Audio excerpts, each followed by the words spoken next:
The Prophet of Islam, he married a businesswoman.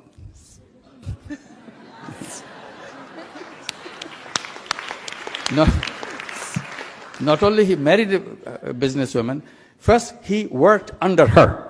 She took a job. আমার নবী প্রথম স্ত্রী যেনাকে বিয়ে করেছেন ব্যবসায়ী ছিল, বয়সে বড় ছিল, নাউজুবিল্লাহ টাকা পয়সা দেখে তারপর নবী বিয়ে করেছেন। নাউজুবিল্লাহ। আমি আপনাকে বলবো, আপনি বুঝেন না, আমার নবীকে পড়েন না।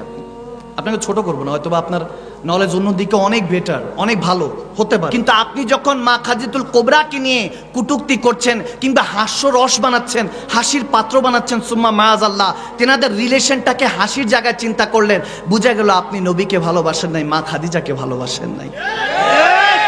আপনি ভালোবাসেন, আপনি মাকে কিভাবে সম্মান করতে হয় আপনি জানেন না। তাহলে আপনার মাকে কেউ যদি বলে সুম্মা মাআযাল্লাহ, আপনার বাবাকে যদি কেউ বলে আপনার খারাপ লাগবে, কষ্ট লাগবে। আর তিনারা তো হলেন আমার সমস্ত মুমিনদের মা, আমার নবীর স্ত্রীগণ, আম্মাজান কেবলা, ওনারা মুমিনদের মা। ওনাকে নিয়ে যখন আপনি ঠাট্টা করছেন সুম্মা মাআযাল্লাহ, আরশের মালিক কতটা কষ্ট পেয়েছে আপনার আইডিয়া নেই। আমি বলবো লোক দেখানো বক্তব্য দিয়েছেন, চোখের সামনে পড়েছে এজন্য নয়তো আমি বারহাল আমি কাউকে নিয়ে কখনো কিছু বলি না।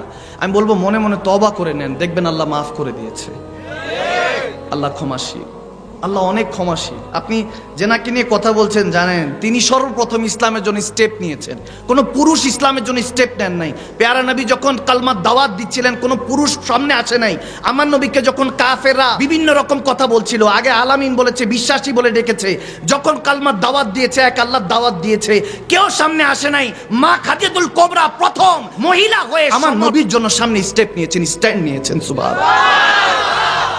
ওনার মতো সাহস এখনকার আমাদের মুমিন মুসলমানদেরও নেই, আওয়াজ দেয় না। সর্বোচ্চ দিয়ে ভালোবেসেছেন, সর্বোচ্চ। আল্লাহু আকবার। হেরা গুহা থেকে যখন প্যারা নবী এসেছেন কাঁপতেছিলেন, কারণ সিনা চাক হয়েছে। এটা অন্যবার হাল, অন্য এক সময় বলবো, শুধু বুঝানোর জন্য বলছি।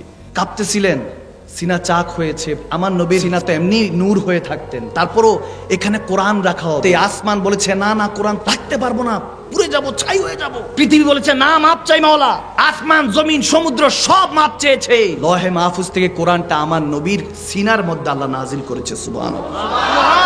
আমার নবী বলেছে, আল্লাহ তুমি যদি রাখতে চাও আমার সিনার মধ্যে রাখো, জ্বললে আমি নবী মুস্তাফা জ্বলবো, তোমার প্রেমে জ্বলতে চাই।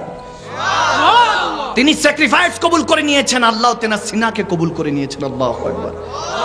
হাবিবে দো জাহান তো আছেনই, তেনার শান্ত নিরালা ওয়া রাফা'না লাকা যিকরা। কিন্তু আমার নবীর চাওয়াটা অন্যরকম ছিল। তিনি যখন এসেছেন কাঁপতেছিলেন, জ্বরে কাঁপতেছিলেন। কোরআন নাজিল হয়েছে, ইকরা বিসমি রাব্বিকাল্লাযী খালাক, আয়াতে কারিমা নিয়ে তিনি সিনার মধ্যে রেখেছেন, কাঁপতেছেন, ভয়ে কাঁপতেছেন, জ্বর উঠে গিয়েছে। মা খাদিজাতুল কুবরা নিজের চাদর খুলে দয়ার নবীকে আবৃত করে বলতেছেন, আপনি টেনশন নিয়েন না ইয়া রাসূলুল্লাহ, আপনার আল্লাহ আপনাকে কখনো একা ছেড়ে দিবেন না। সুবহানাল্লাহ।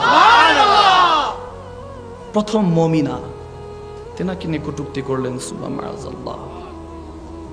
এটা হলো আমাদের অবক্ষয়, এটা হলো আমরা আল্লাহ রাসূল থেকে যে বেগানা হয়ে আছি, কিসমত আমাদের খারাপ, তাদেরকে আমরা নেতা মানতে হয়। যারা আমার জানাজা তো দূরে থাকে, আমার এক নামাজের ইমামতিও করতে পারবে না, এরা আমাদের নেতা, তাহলে মুসলমান তো এই হালই হবে।